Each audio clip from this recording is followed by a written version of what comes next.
हरियाणा और राजस्थान के बीच हुए नए जल समझौते को लेकर इनेलो ने बीजेपी सरकार पर निशाना साधा है। इनेलो के राष्ट्रीय संरक्षक संपत सिंह ने चंडीगढ़ में बाकायदा प्रेस कॉन्फ्रेंस की है। इनेलो हरियाणा के जल अधिकारों से किसी भी तरह का समझौता यह नहीं होने देगी, ये उन्होंने कहा है, और राज्य के हिस्से के पानी की एक एक बूंद की रक्षा के लिए संघर्ष जारी रहेगा। हरियाणा और राजस्थान के बीच आज यमुना जल परियोजना पर एक बड़ा समझौता हुआ है। हरियाणा के मुख्यमंत्री नायब सिंह सैनी और राजस्थान के मुख्यमंत्री भजनलाल शर्मा ने एक एमओयू पर हस्ताक्षर किए हैं। इस दौरान केंद्रीय गृह मंत्री अमित शाह मौजूद थे और साथ ही साथ केंद्रीय जल शक्ति मंत्री सीआर पाटिल की भी मौजूदगी रही है। मेरे साथ इंडियन नेशनल लोकदल के राष्ट्रीय संरक्षक और पूर्व वित्त मंत्री प्रोफेसर संपत सिंह मौजूद हैं। सर, आज जो ये समझौता दिल्ली में हुआ है, जिसमें अमित शाह की मौजूदगी है, केंद्रीय जल शक्ति मंत्री सीआर पाटिल साहब हैं, दोनों राज्यों के मुख्यमंत्री है, इस जल समझौते को इंडियन नेशनल लोकदल किस तरीके से देखती है?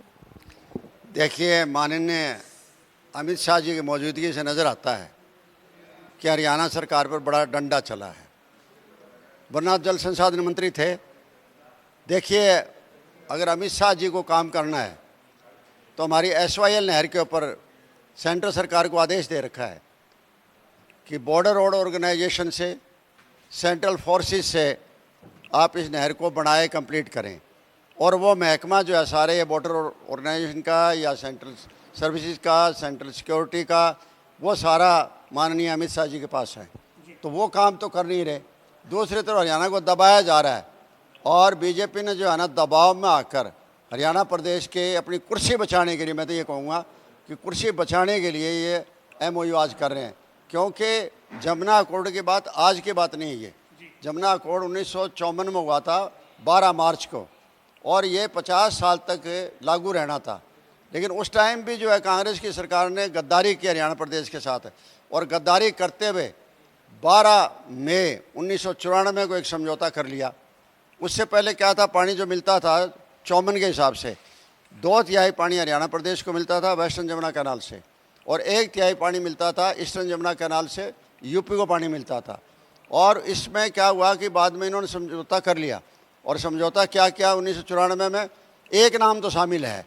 उस टाइम भी चौधरी भजनलाल जी थे, उस टाइम भी चौधरी भजनलाल जी थे, अब भी भजनलाल जी हैं वहाँ। एक दस्तखत हुए, एक दस्तखत तो कम से कम कॉमन है खैर। 1994 में एक दस्तखत हुए थे, और उस टाइम में समझौता करके हमारा पानी कम कर दिया। कितना कम कर दिया? हमारा पानी कर दिया, जो हमारा था 67%, 2/3 पानी मिलता था, हमने 67 के बजाय 46% कर दिया। उस टाइम हमने इसका बहुत विरोध किया था। भाई, आप राजस्थान को भी इसमें दे दिया, आपने इसमें से दिल्ली को भी दे दिया, आपने इससे हिमाचल प्रदेश को भी दे दिया, जबकि 2 स्टेटों को मिलता था। हाँ, हम राजस्थान को भी पानी देते थे, हम दिल्ली को पानी देते थे हमारे भाई के रूप में। एक ह्यूमैनिटेरियन ग्राउंड, मानवता के आधार के ऊपर जब भी पीने के पानी की जरूरत आती थी तो हम पानी दे दिया करते थे, और कभी पानी फालतू आ जाया करता तो भी दे दिया करते थे। लेकिन as a matter of right नहीं था, अधिकार नहीं था उनका। अधिकार केवल हमारा और यूपी का ही था। तो उस अधिकार पर जो है ना आक्षेप इन लोगों ने किया, और हमारा अधिकार ख़त्म करते हुए जो है ना हमारा पानी कम कर दिया था। उस वक्त हमने ज़बरदस्त आंदोलन किया। चौधरी देवीलाल जी भी जीवित थे, उन्होंने ये कहा कि भाई आप लोग सब आंदोलन करो। ओम प्रकाश चौटाला जी के नेतृत्व में जो है वो बड़ा आंदोलन लड़ा गया, और मैं उस टाइम विपक्ष का नेता हुआ करता था। तो चौटाला साहब ने एक बहुत बड़ी रैली बुलाई, पहले तो रास्ता रोको आंदोलन भी किया, और उसके बाद रैली बुलाई थी 1 नवंबर 1995 को पलवल के अंदर, और वहाँ फैसला लिया कि सब MLA इस्तीफा दे देंगे। 17 के 17 इस्तीफा मिल गए, और मैं उन सभी 17 इस्तीफों को लेकर यहाँ स्पीकर को भेंट कर दिया मैंने आखिर उसी दिन से 1 नवंबर को। और स्पीकर ने अलग अलग बुलाए। एक नियम होता है कि उनकी राय पूछना होता है, आपने इंडिपेंडेंट दे रहे हो क्या, दबाव में नहीं दे रहे हो क्या, फलाना नहीं कर रहे हो। तो सब MLAs ने अपनी बात कह दी, और 17 के 17 इस्तीफे बाकायदा मंजूर हो गए। तो इंडियन नेशनल लोकदल ने हरियाणा प्रदेश के हितों के लिए हमेशा सेक्रीफाइस की है, हमेशा सेक्रीफाइस किया। जनहित जब भी आता है, जैसे ये किसानों वाली बात आई, अकेला MLA चौधरी अभय सिंह चौटाला था, उसने इस्तीफा दिया था। और अब ये जो अब मैं कह रहा हूँ आपको कि इन्होंने और इश्यूज तो राजस्थान के सेटल नहीं किए गए।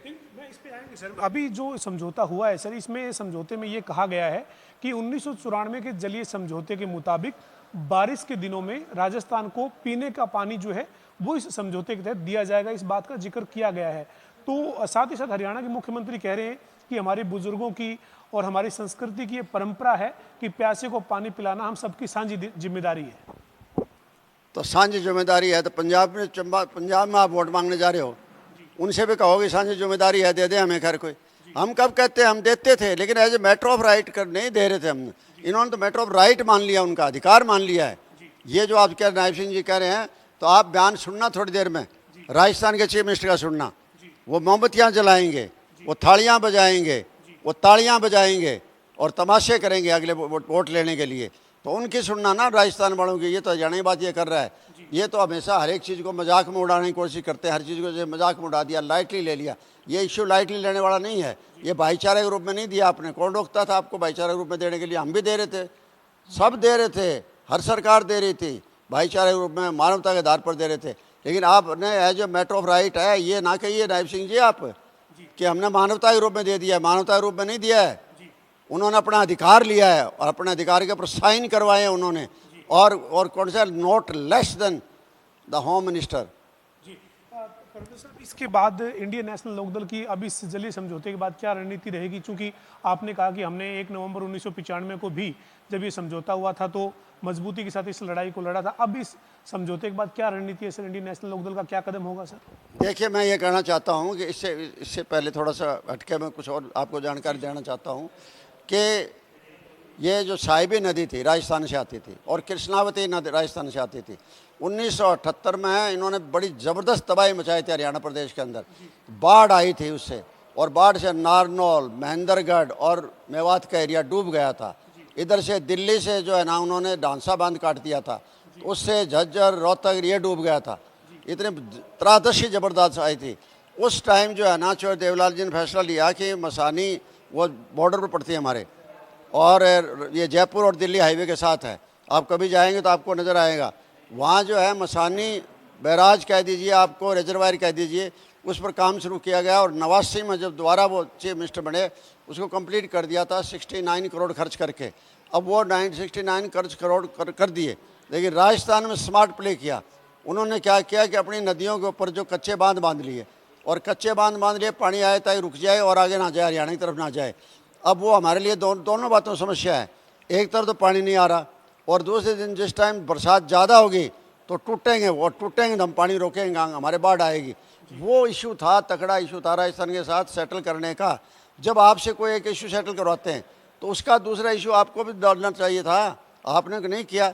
वो इतना बड़ा ढांचा खड़ा है, उस ढांचे के बारे में आपने बात ही नहीं की।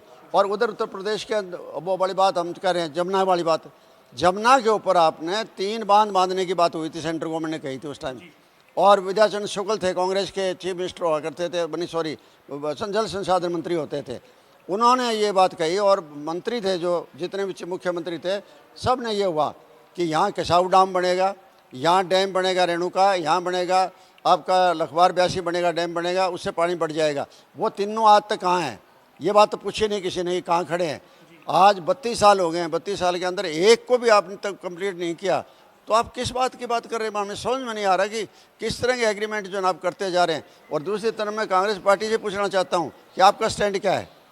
आपने ही तो दिया है अधिकार, सबसे पहले अधिकार कांग्रेस पार्टी ने सेक्रीफाइस किया जमुना पानी। आज वो किस मुंह से बात कर सकते हैं? आज वो बताएं वो क्यों दिया? क्या वो उस पर अपनी माफ़ी मांगेंगे लोगों से कि हमने तो गलती कर दी थी? वो देखे कांग्रेस पार्टी ने दिया था, आज बीजेपी ने दे दिया। इससे ऐसा लगता है दोनों एक थैली के चट्टे बट्टे हैं, बीजेपी भी और कांग्रेस भी। जब निछावर करने की बात आएगी हमारे हित पर वाणी के, तो दोनों निछावर कर देती है। अब फैसला तो होना था SYL का, सुप्रीम कोर्ट ने 3 बार ऑर्डर कर दिए कि सेंट्रल फोर्सेज बनाए, इसको BRO बनाए। ये BRO और सेंट्रल फोर्सेज किसके नीचे है? अमित शाह जी के नीचे है।